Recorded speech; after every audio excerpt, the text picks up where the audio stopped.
Om Jnana-timirandhasya Jnananjana-shalakaya Chakshurunmilitam yena tasmai Shri Gurave Namaha. First of all, I should apologize for being late, although it's not so bad because you're having a good kirtan there. Time was utilized by chanting the holy names of the Lord. I had the good fortune to briefly take the association of Keshav Bharati Maharaj. Make some arrangement for the ladies to sit out there, some satarangi or something. You can do it like that. So, he's has some health problems, slip disc, something like that. He's in the guest house, so you can all go and take his association. Highly recommended. Very good for spiritual advancement. There are many questions, as to indicate there are many questions, is it? All have lots of questions? Well, I have a question, but you're not answering it. See, maybe not. All right, what should I tell you? Well, first of all, it's very good that you're all coming here. Despite this is what I said last time I was here, that in Delhi, the atmosphere among the young, so-called educated people is very strongly one of work hard, make lots of money, and be a damn fool, and live sinfully. Be a damn fool means that what they think is very intelligent, means eat lots of meat, drink lots of wine, have lots of sex, don't care for your parents or anyone else, and don't do anything spiritual or religious. So that's the general atmosphere, isn't it? But nevertheless, you are coming. Congratulations for that. What should be our motto? What should be the motto of everyone in the human form of life? Especially young people can think of this and take advantage. Labdva sudurlavamidang bahu sambhavante manusham artadama nityam apihadhira turnam yatezanapatedanaritya yavan nishrayasaya vishaya kalu sarvata syat.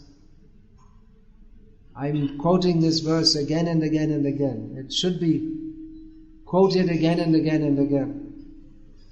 Bhaktisiddhanta Saraswati Thakur told that in his childhood he used to see this verse every day because Bhaktivinoda Thakur had kept it framed on the wall in his house. And Bhaktisiddhanta Saraswati Thakur vowed to repeatedly state this verse throughout his life. So, if you're ever going anywhere preaching, you can tell this to whoever you meet. It's also very good to remind ourselves by repeating it again and again. What is it? It is, this verse is from Lord Krishna's teachings to Uddhav in Srimad Bhagavatam, 11th canto, known as Uddhav Gita, in which he says, Lord Krishna says, that having attained this human form of life, which is very rare, it is attained after many births, one should consider that this human form of life is very valuable.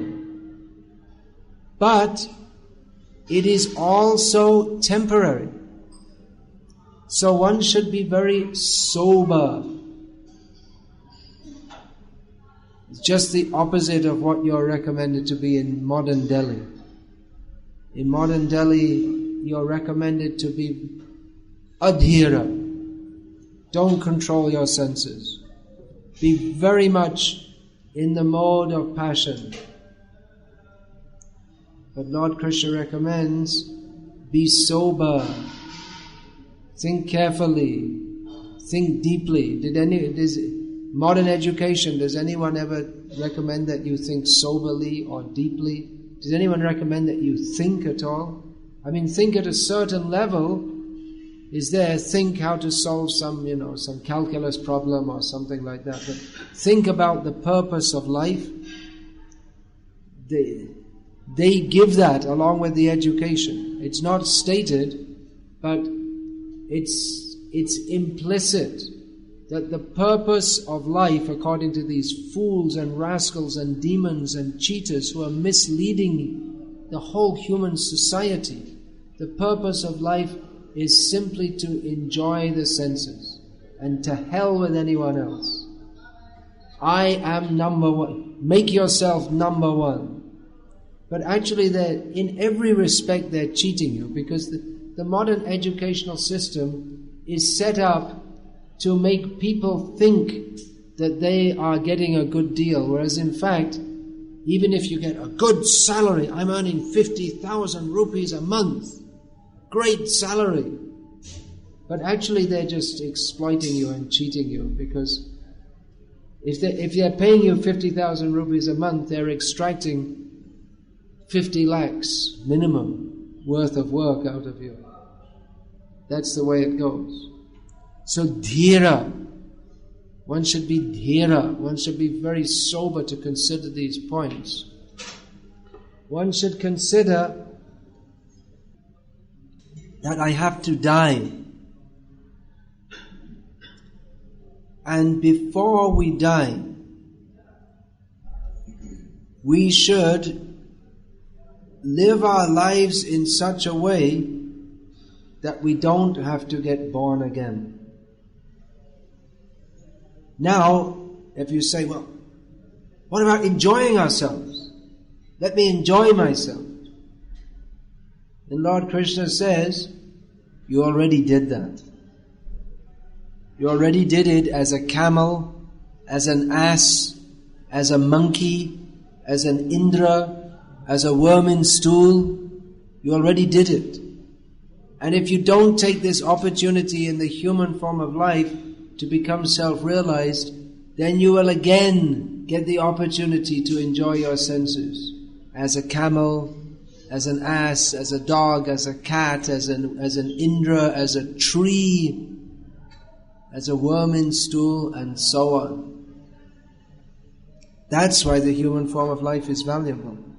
Because only in the human form of life do we have the opportunity to even consider these things. The tree is standing. Sometimes some trees stand for thousands of years with very little consciousness. No opportunity to consider what is the value of human life. Prahlad Maharaj says a similar thing. Kumara acharet pragyo dharman bhagavataneha durlabang manushan janma tadapya dhruva martata. Hearing the cry of the baby, that reminded me, Kumara, from the beginning of life, one should be pragya, means enlightened. I mean, you think, well, how can a baby be enlightened?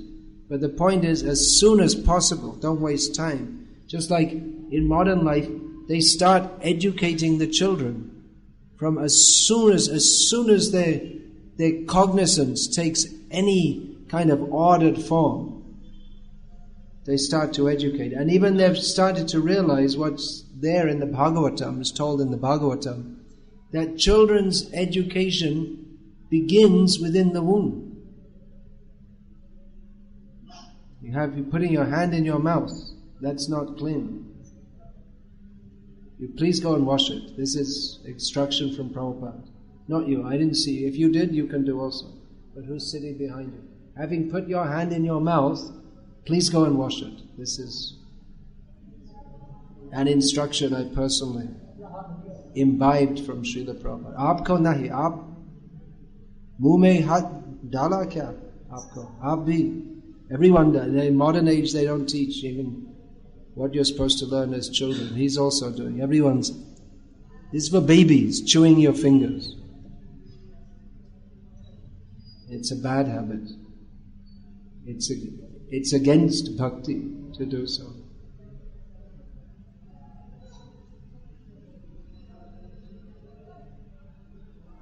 So what was I saying? Kumara. You don't... the Bhagavatam teaches that education begins in the womb.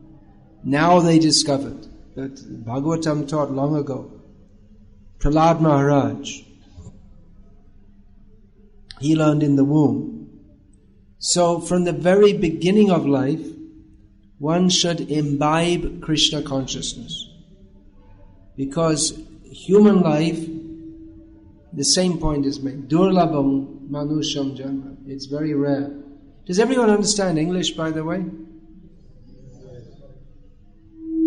Koi hai jo अंग्रेजी नहीं समझते? शर्म की बात नहीं है. All right. Well, as we're speaking in English, so someone can translate, yeah. Or otherwise, I can speak in Hindi. I'm going to the West, and it's my last chance for a few months, probably. So what should we do? Should I speak in English, or you want me to speak in Hindi, or kya?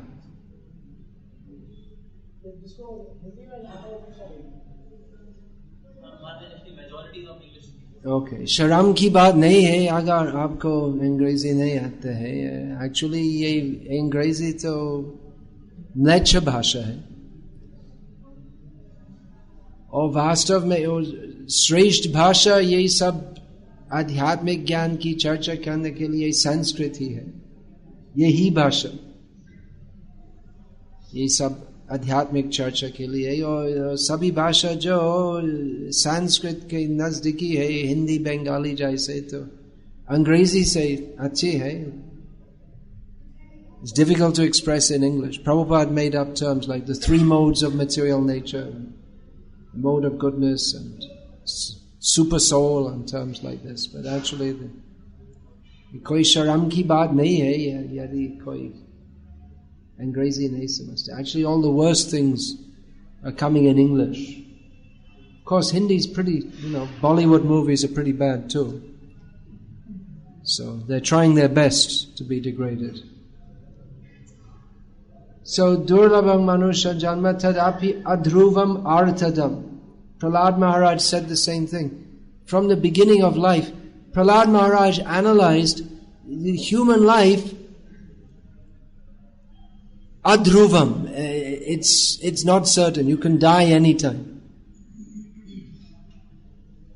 Being a member of a big international organization and knowing many people all over the world, I get to hear of many people dying all the time. So many of my godbrothers are dying, and then young people also.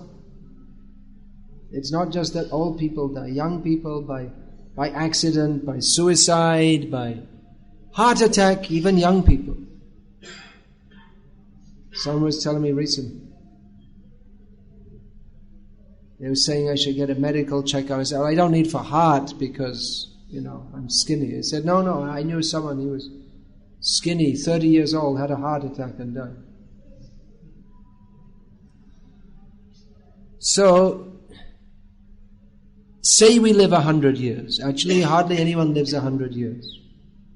But just, at least, it's convenient for dividing by percentage-wise. So, how much percentage of our life goes in sleeping?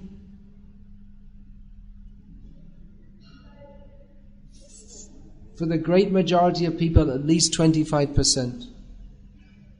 In eating, bathroom, brushing teeth, all this kind of thing. Then the early part of life, when consciousness is not developed at all, when you come out of the womb, the child is, the child can't do much, can't understand much. Sickness takes up so much time.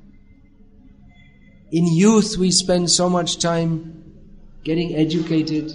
If we get educated in Krishna consciousness, that's good, but mostly education Education is education in topics which are of no ultimate value to anyone. And actually a lot of the things we learn are not even of any value in any way whatsoever. Many of the things you learn at school. I remember at school the teacher saying that, I was complaining, this is just nonsense, the things we were being taught. And the teacher agreed.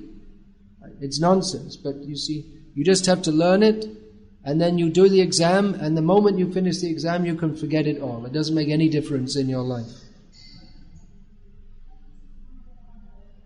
That was one teacher I had who was a little intelligent. He agreed it was nonsense. I said, what is this nonsense that we're learning?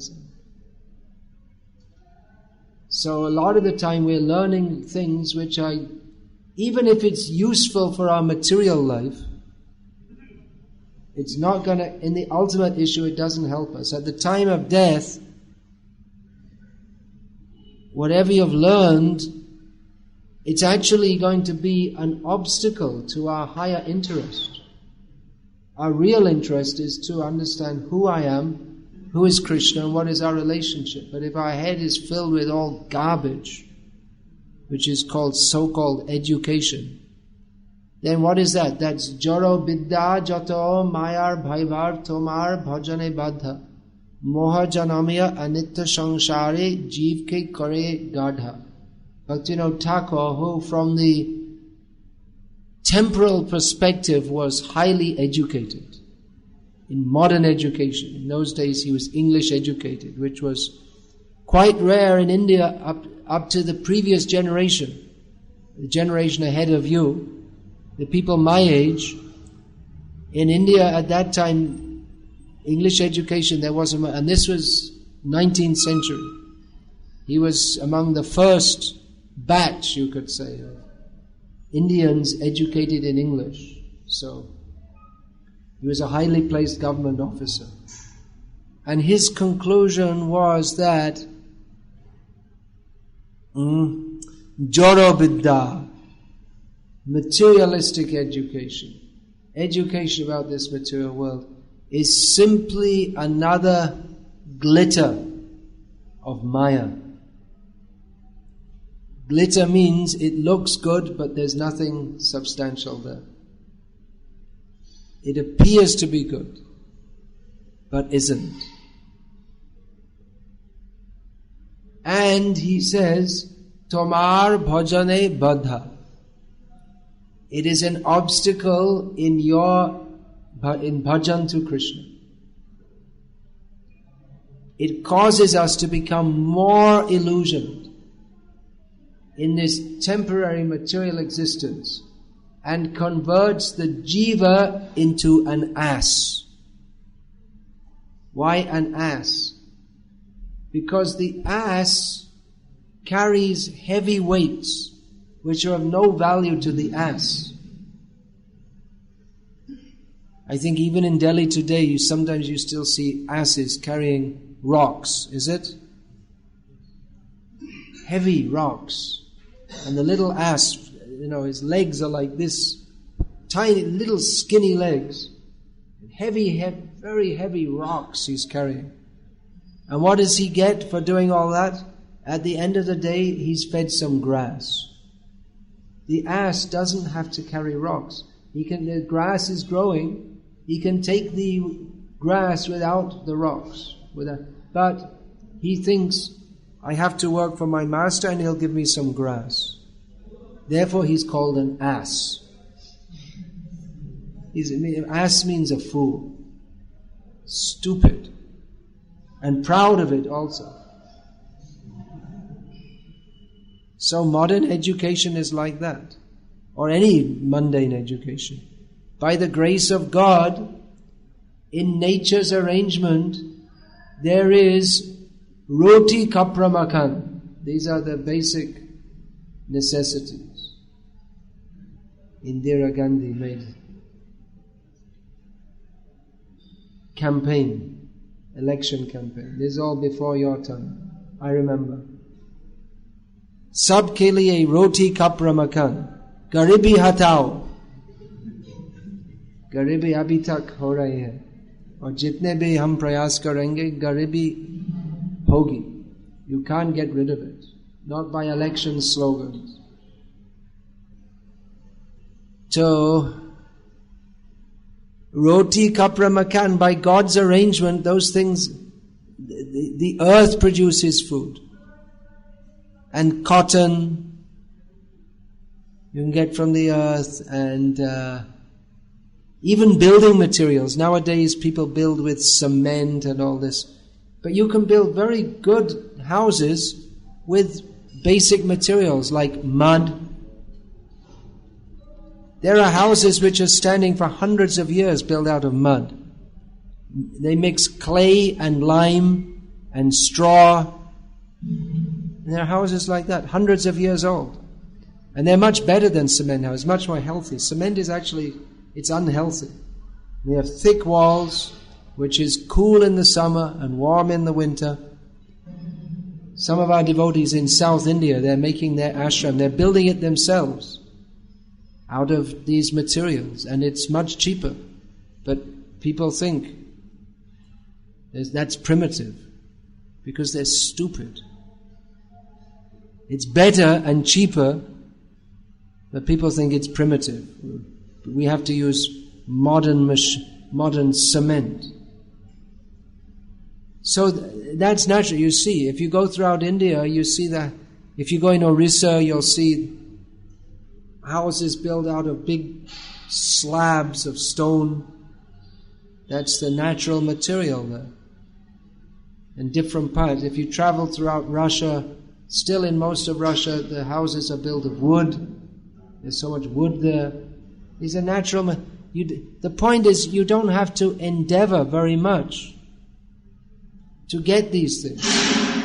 But we made a big, complex society which we call advanced society, in which people are working hard like asses to get roti, kapra, makan. And even that, your makan, you go in debt your whole life just to get some apartment. There's no electricity most of the time, no water.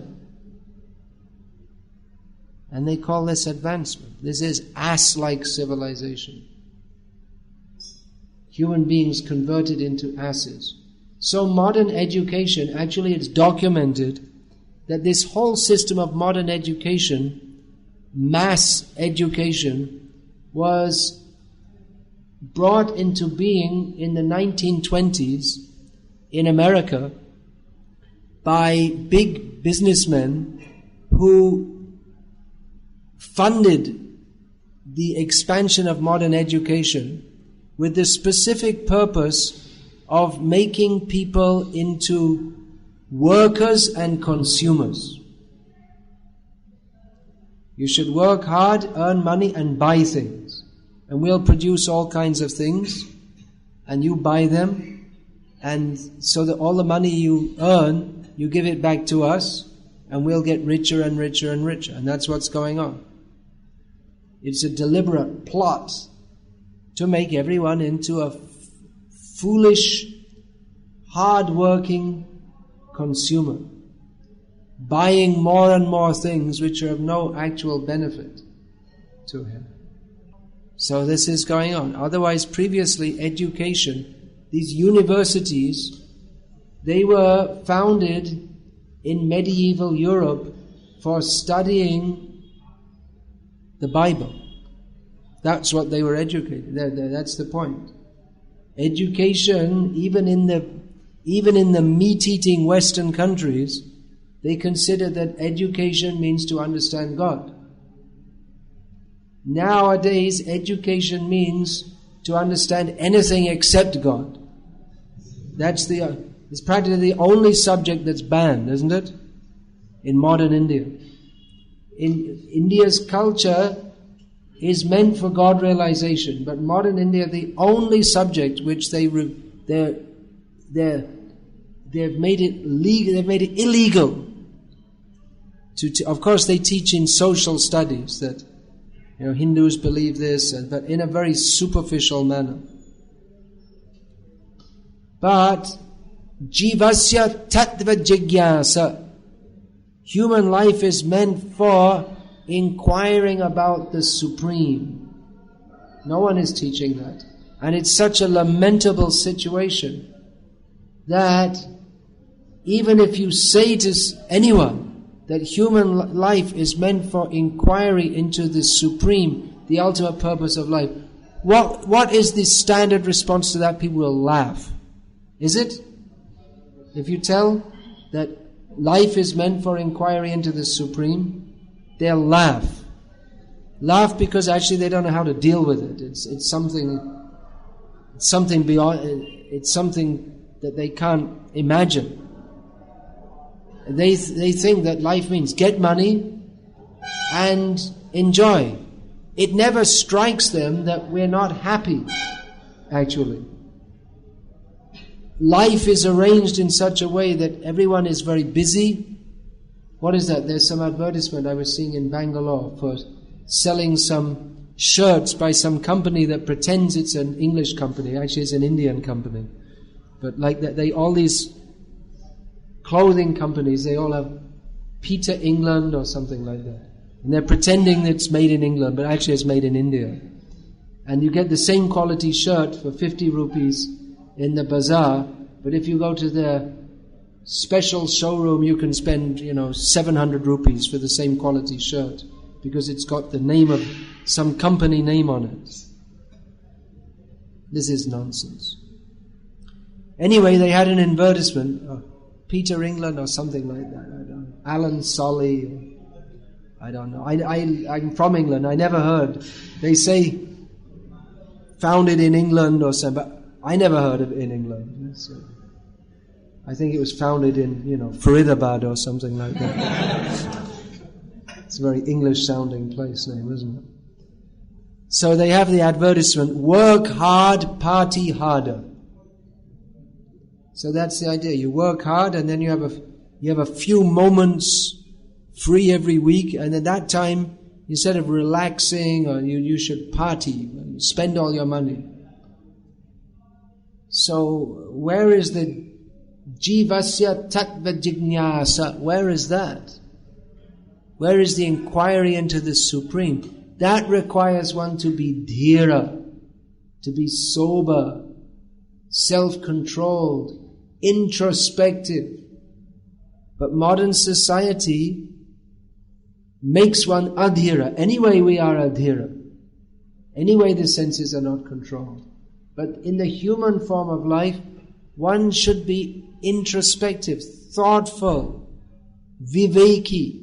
This word vivek has been much misused by some complete rascal and demon who people in India who think they're being good Hindus think that we should follow some Swami with a name something like that.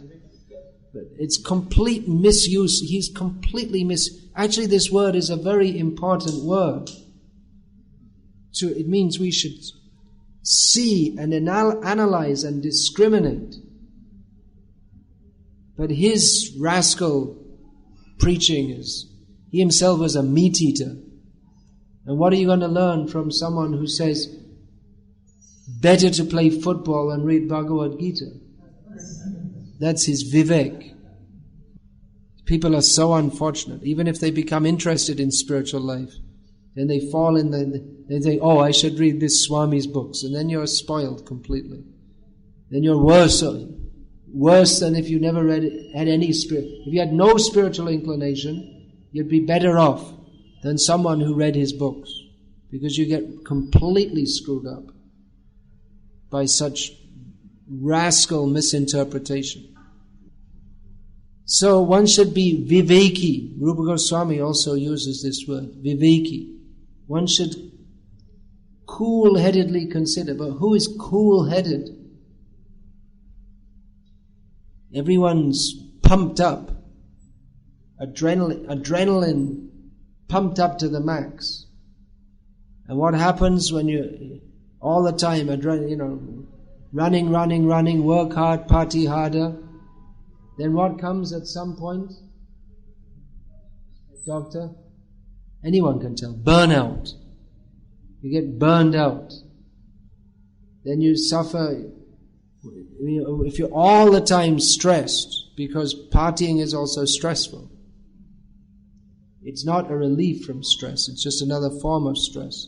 Then you get burnout, which means breakdown, physical or nervous breakdown, or stress can cause so many diseases. So it's not sustainable. But they don't care, because they'll work you hard and you'll break down physically or mentally or both. And there are plenty more. There's more than 1 billion people in India, so that's what they do. Like the software companies, they'll work you, and then when you can't take it anymore, okay. Cart him off to the mental hospital and we'll bring someone else in. In Bangalore, it's having good business, mental hospitals. Mostly software engineers are there. Really, it's true. I'm not joking. It's a booming business. And the companies, they don't care. They go on screwing you. And then when you collapse, they bring in someone else.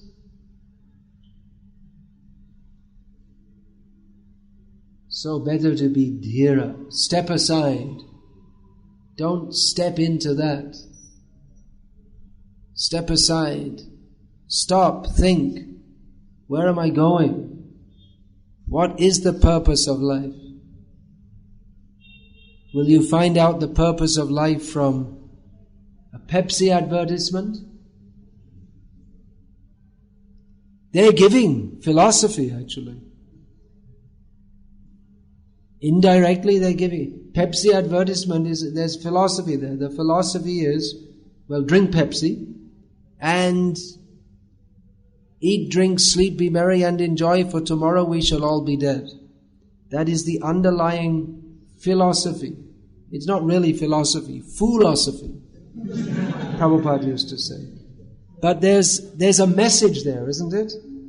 In all these that work hard, party harder, there's a message. They're giving how you should live your life. And we say, stop, don't be fooled, don't be cheated. Consider, labdva sudurlabhamidang bahusambhavante manusham artadam anityam apiha dhira, be dhira. Turnam yateta napatet, you're going to fall, you're going to die. Anumritya, you're going to die. Anumritya yava nishriyasaya, vishayakalu sarvatasa. The sense gratification you're chasing after. You want sex? Monkeys are having sex. Pigeons are having sex. Every species of life is having sex. You want sex? Well, look around you. Everyone, more or less, after a certain age, the great majority of the population are having sex. Are they satisfied? Are they happy? No. So it's a bluff that sex brings happiness. I was telling you that teacher who agreed that the schooling, what we're learning is nonsense. He also said to us one time in the class, he also said that he said sex is not so wonderful. None of us believed it at the time. But he said, when you're young you think it's wonderful, but actually, you get married and then you realize it's not such a big thing. An intelligent person. Maybe I should try and contact him. Another thing he said, getting a little on the side here, is that the best form of government is enlightened dictatorship. That's what we say also. But he said is not possible. Intelligent person. So We should be dhira, thoughtful. Modern society trains us to be intelligent in one sense, but not in the deepest sense, which is to be thoughtful. Lord Krishna teaches us how to develop our intelligence in the best possible way. That we should accept a guru and surrender to him. Now that might seem, well, that's not very intelligent, becoming a slave, but that actually is very intelligent. To realize that by myself, I don't have the intelligence to understand how to go, where to go. I need guidance. That is to boldly proclaim, I will do by myself, stand on your own 2 feet, be a success by yourself. This is another foolishness. Real intelligence begins with the humility to realize that I'm very small and I don't know what's best for me. Ke ami, kene amai jare tapatroy. Prabhupada used to quote this a lot. That Sanatana Goswami, who was very intelligent, he was so intelligent that as a young man he was practically forced to serve the King of Bengal. The King of Bengal found out this is a very intelligent person, and he forcibly engaged him as his Prime Minister. So he's very intelligent, and we find from his activities he is not just theoretically, very practical intelligence. He knew how to escape from prison when he was imprisoned by the Nawab. When eventually he refused to serve the Nawab imprisoned him. And there are so many ways which show he was very intelligent, both theoretically and practically. But when he came to Chaitanya Mahaprabhu, he submitted that people call me a Pandit. They think I'm very intelligent and learned, but I don't know who I am. Who am I and why am I suffering? This is real intelligence, to ask these questions. And understanding that by bravado, you know what this means? Bravado means to show, I know what's going on. I don't need anyone to help me. This useless, just showing ourselves that, yes, I'm okay. No problem. No. But rather we should humbly submit that I need guidance. Very intelligent people, they submit themselves to others. And that way you can learn. Vidyadadati vinayam. The real sign of education is that one has become humble. But even to begin education, one has to be humble. Otherwise you can't learn. So, one should be dhira and consider what is required. What do I actually need to do? What is the actual purpose of life? And that answer, well, you could go traversing through all the different theories and philosophies and this and that, but concisely, you will get the right answer from Krishna. You have enough faith to accept that. Faith is required. Faith is not foolishness. It is intelligent to have faith. Everyone has faith. Even someone who says, I don't have faith in anything. I don't believe in anything. Then you have to ask them, do you believe what you just said? Think about it. It's not possible to not have faith in anything. Even if you say, I don't believe in anything, while saying that, you have faith that the person listening to you understands what you're saying. So faith is always there. You can't say that, no, I don't have faith in anything. It's a lie. It's not possible to not have faith in anything. So we all have faith, but intelligence is to place to find out where to place our faith in that which will be actually beneficial to us. But then if we have to go through all the different ideas that have ever been current in the world and which are being produced more and more, new again and again, there's no end to it. And you become more confused.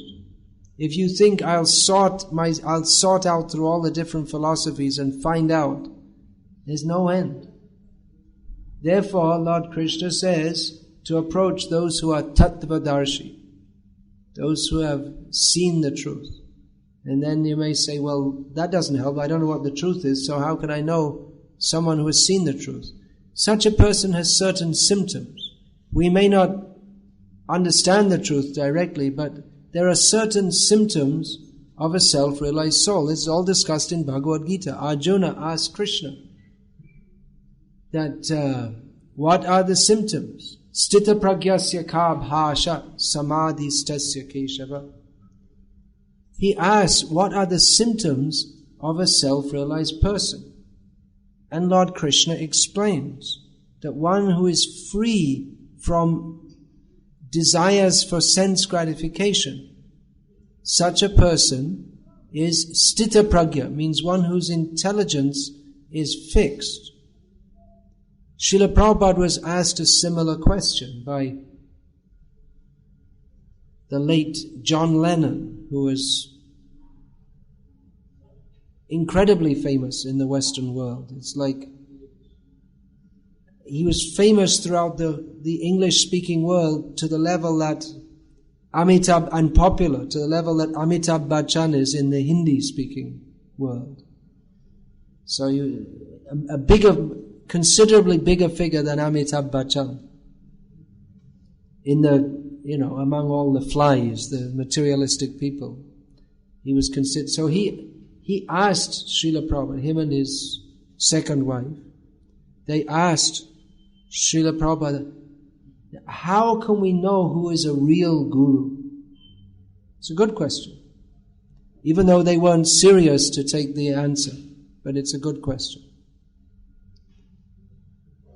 So Srila Prabhupada said, you find out that person who is always speaking about Krishna.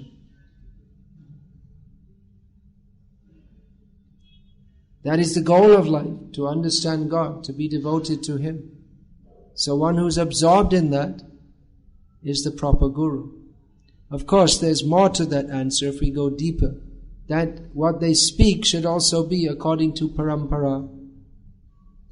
And it should be without desire for self-promotion. Sometimes people speak of Krishna, but they do so in a way to advertise themselves as a great bhakta.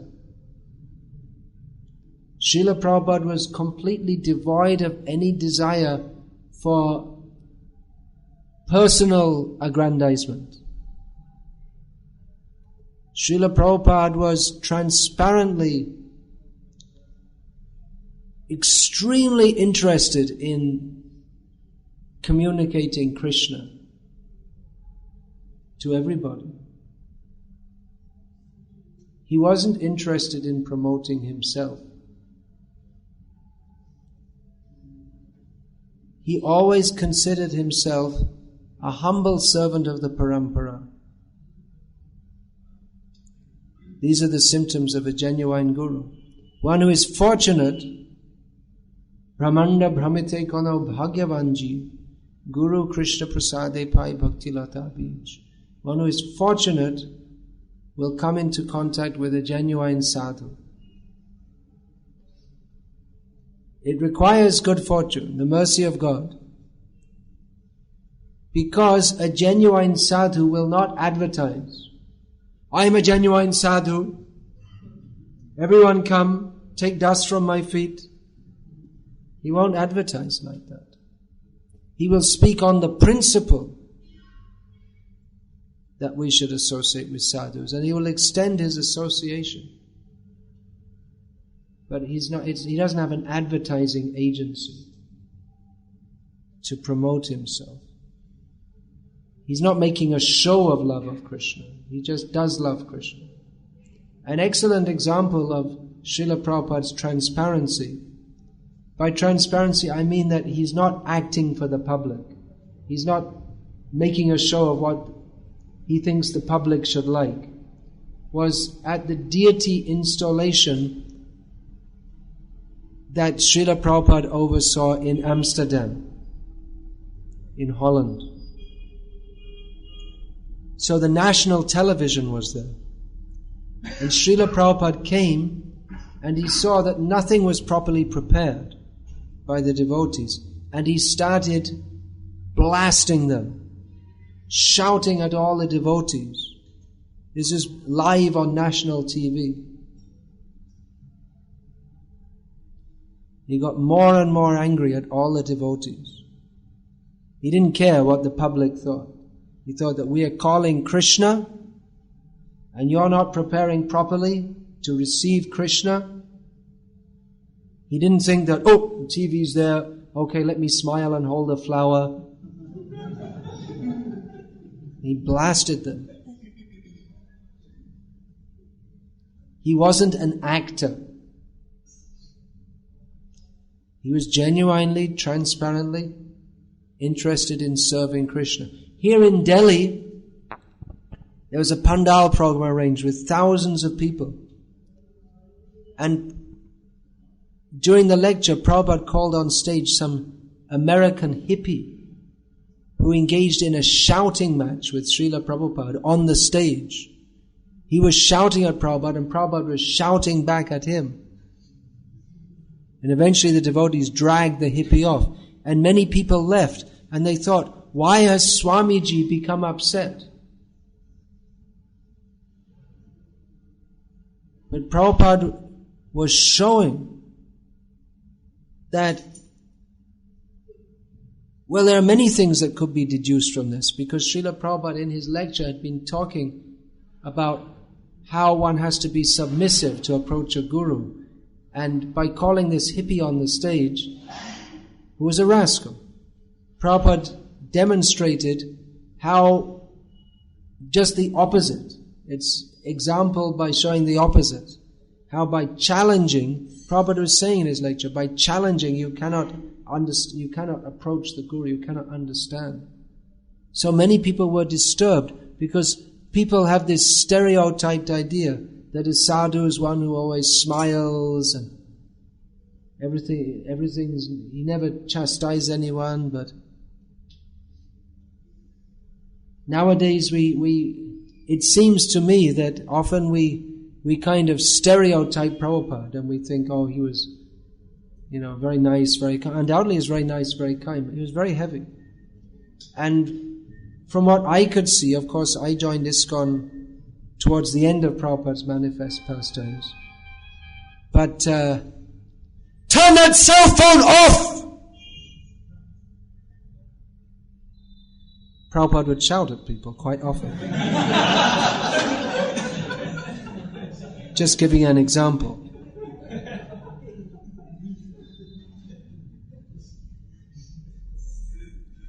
So, did you enjoy that? Being shouted at? It's not enjoyable, is it?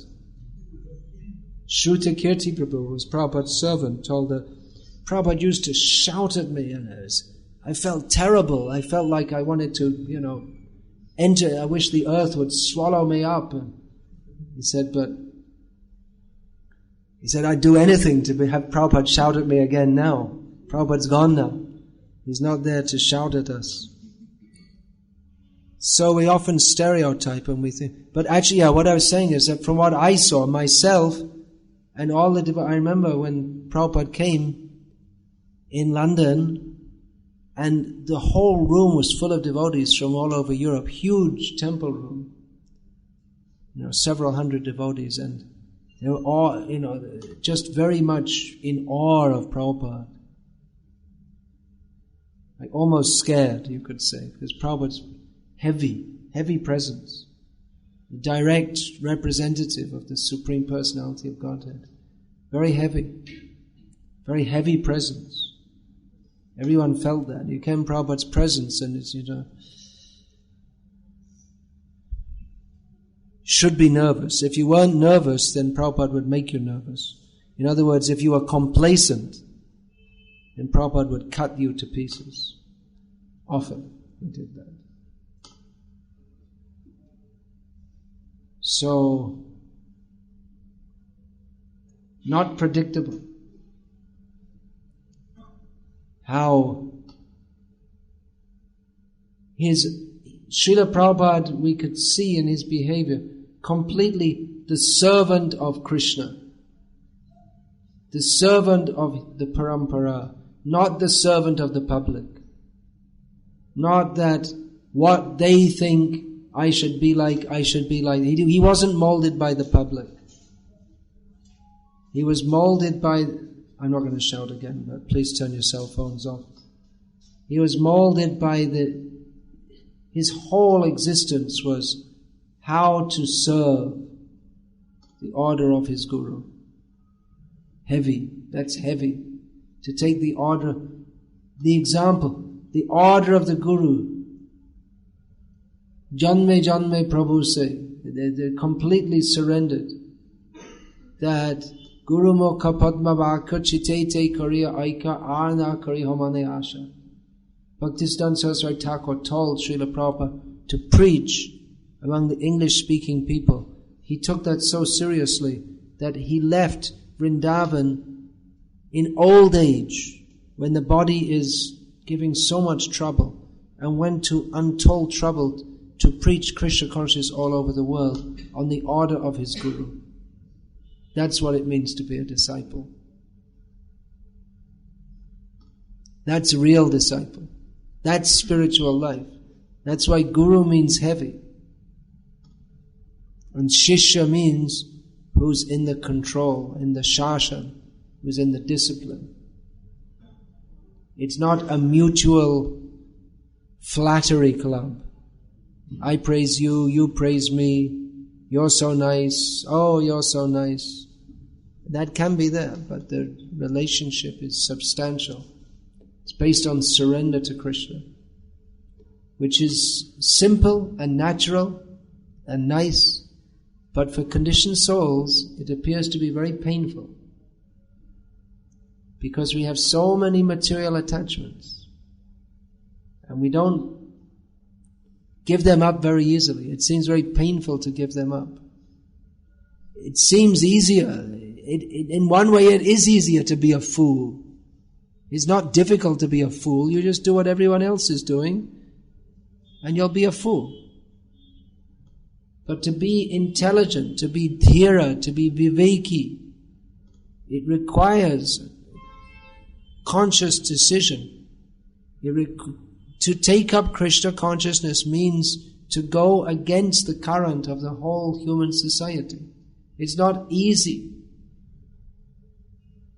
in the sense that it's much easier to get public approval. We like to be considered normal and respected by others and do what others say, and we don't have to think much. If you just do what everyone else does, then you don't have to think much. People are often surprised when they think of Nazi Germany, that how did all the Germans follow Hitler? How did they all agree to invade bordering countries and persecute Jews and others? They were normal people, you could say. But they just went along with it. It's easier. We're talking about John Lennon. He was a philosopher of sorts. So one of the things he said was, living is easy with eyes closed. There's that idea, no? That see no evil, hear no evil, speak no evil. But that means you're a fool. If you don't see the evil, then you're a fool. Lord Krishna enjoins us, Janma Mrityu Jara Vyadhi Dukkha Doshanu Darshanam. We should see, we should be intelligent enough to see that this material world is full of the miseries of birth, death, old age and disease. If you say, I won't see it, then you're a fool. So to be actually intelligent means to go against the whole flow of human society. In many ways it's not easy. But it's the only path of actual development, of our actual self-interest. Anything we do which is not in line with our eternal well-being, by taking up Krishna consciousness, we're actually acting against our own self-interest. And what could be more foolish than that? Isn't it foolish to act against your own self-interest? I mean, you might do it, for instance, as a kind of sacrifice. Someone sacrifices their life for the sake of the country.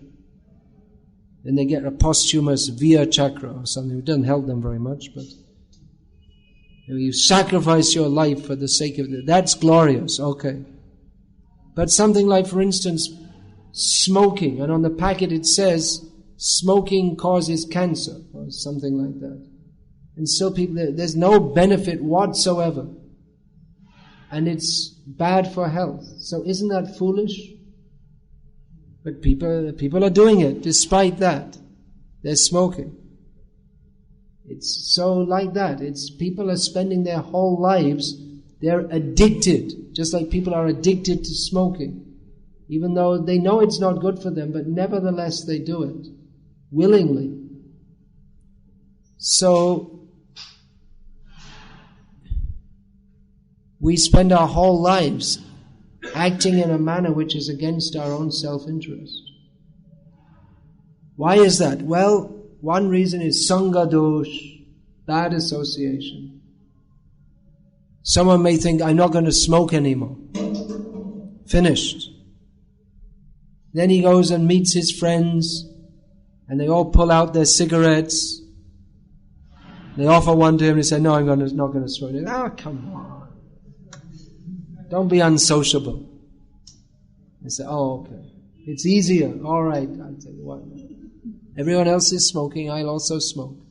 And they're digging him also. Don't be unsociable. What's wrong with you? So it's easier to go along with it, even though it's against his own self-interest.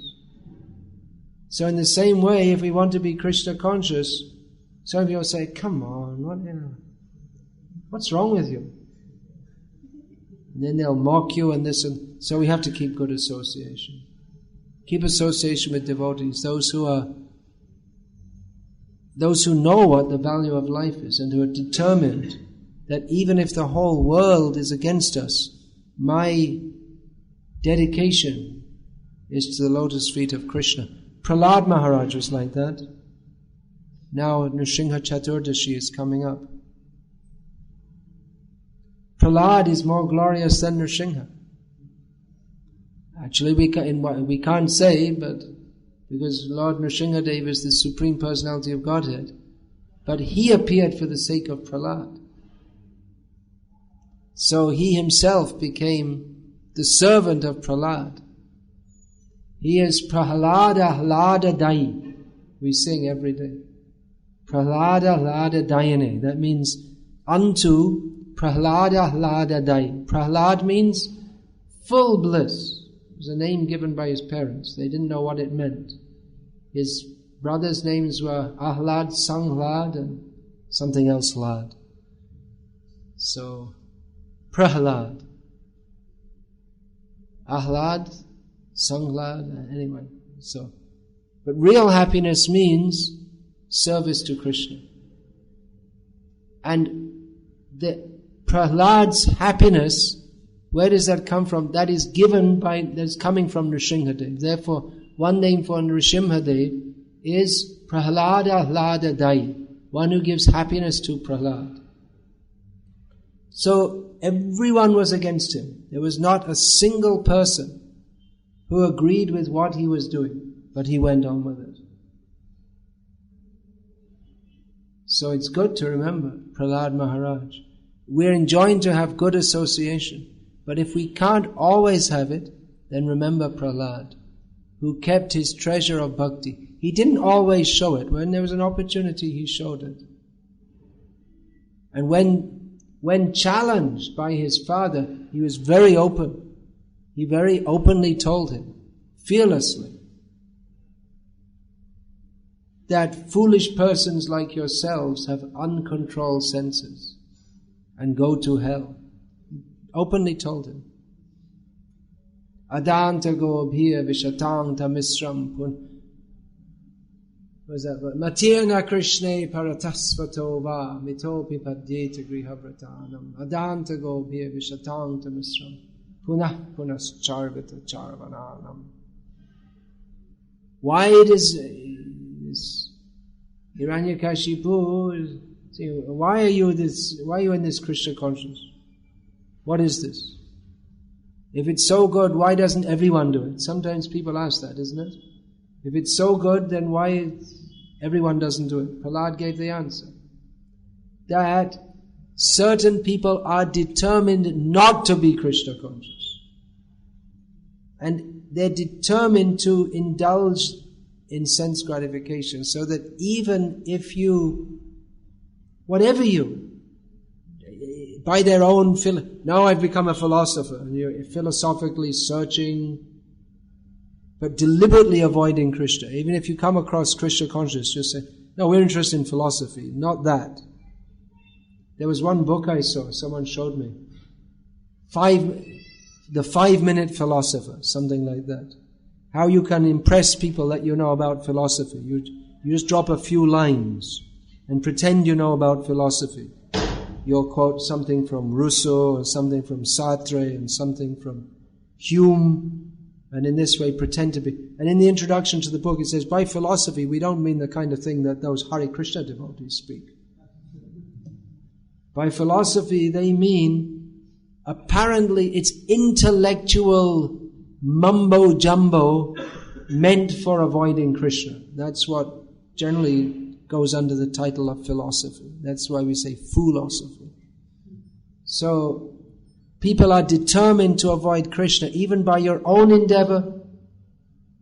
You'll never find Krishna if from the beginning you've decided, I won't surrender to Krishna, nor by the instructions of others, nor by having interfaith convocations.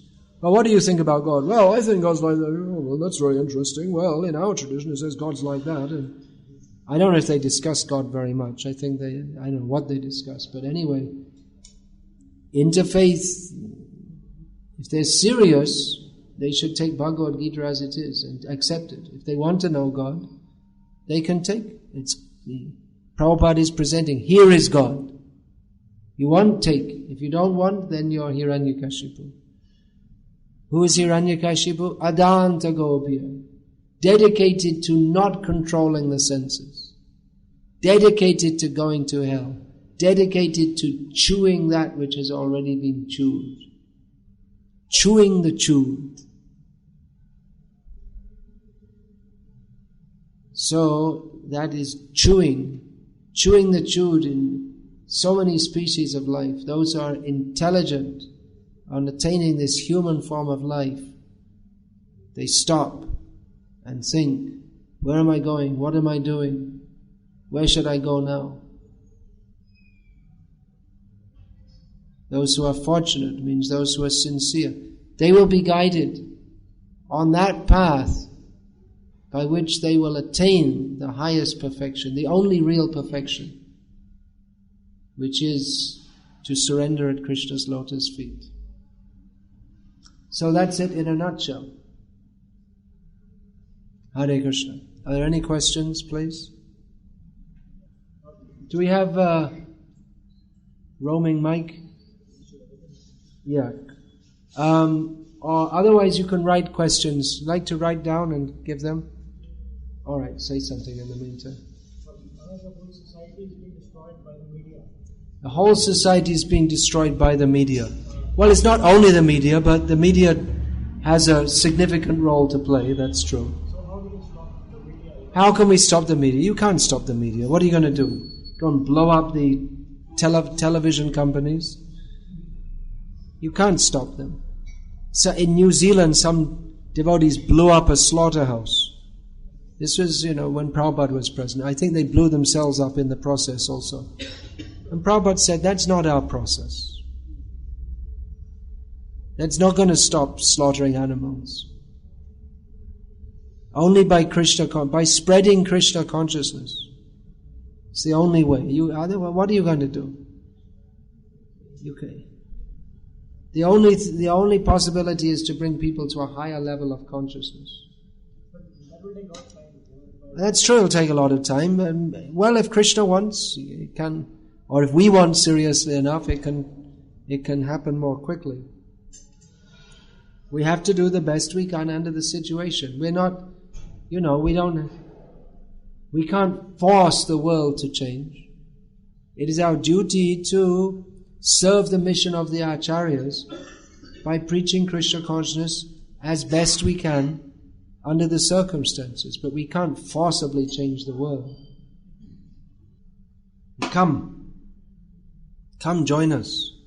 We need more full-time preachers. If you really want to do something, put your money where your mouth is, as the saying goes. Don't just talk the talk, walk the walk. That's the modern way of saying it. Come and join. It's a big mission. We have a lot of work to do. So we require dedicated workers. Part-time workers also, everyone can help. But full-time workers, obviously they can do more. So we need more full-time dedicated workers. Those who have got the spirit of Prabhupada, they're going on. Just like I was saying, Keshav Bharati Maharaj. You can go and get his associate. He's, whole life, he's serving. Now so many of our godbrothers are passing away. Sahotra Maharaj has passed away. Whole life just fully dedicated to Prabhupada's mission. Working hard. You'd go on days and nights, no eating, no sleeping. Just working on preparing the Bhagavatam courses. He was doing that. Then passed away. So many like that. Sripad Maharaj recently passed away. Whole life.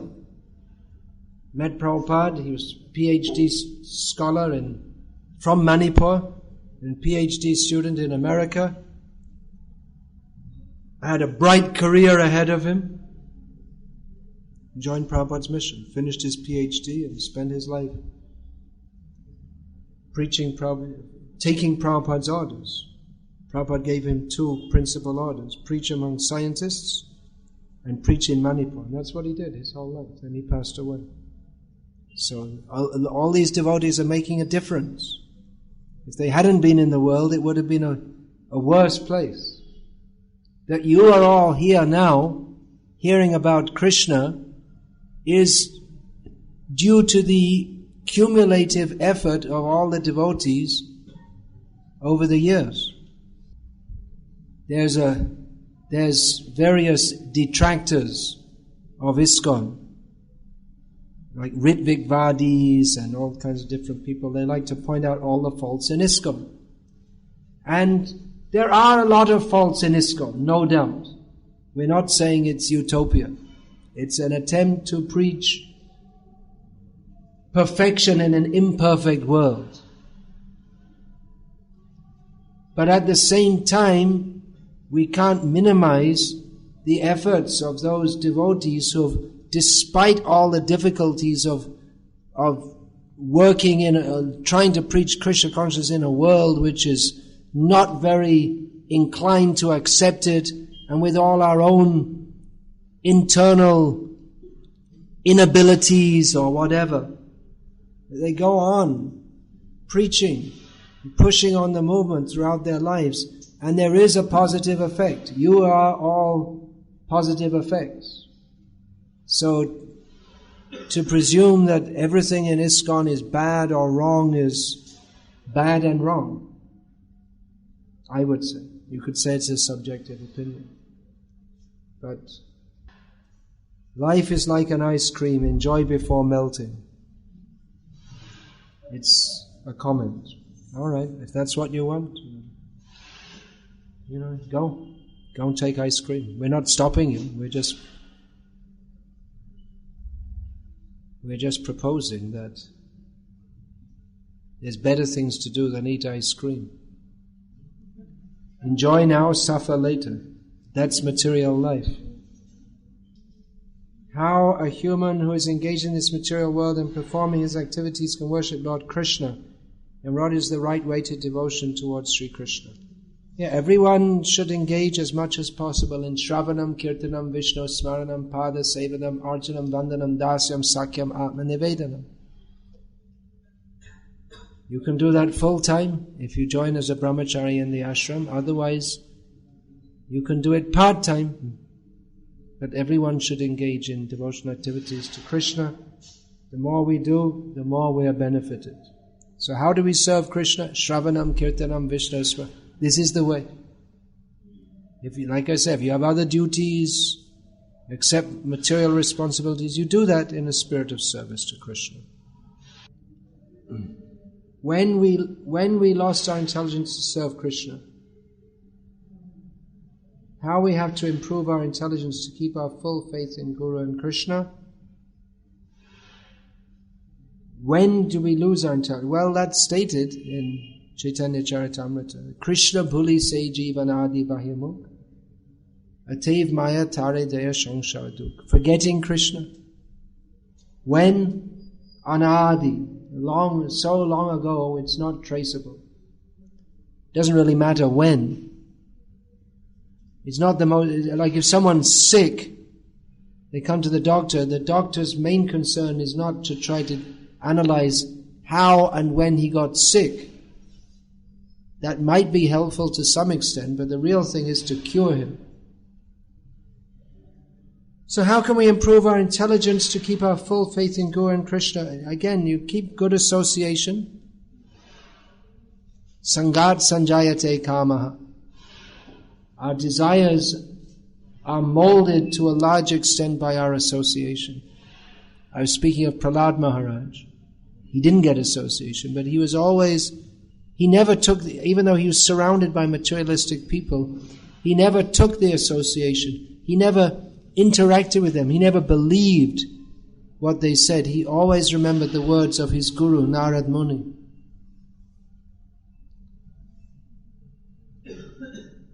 So, Hare Krishna. More questions. All right, we have another program I'm supposed to go to. Oh, we should go, isn't it? We're late.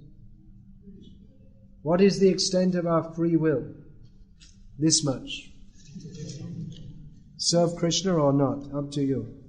Even after hearing so much about the importance of human life and becoming dhira, as you explained, still, due to ignorance and material allurements we are not able to follow, we get weak. Please help.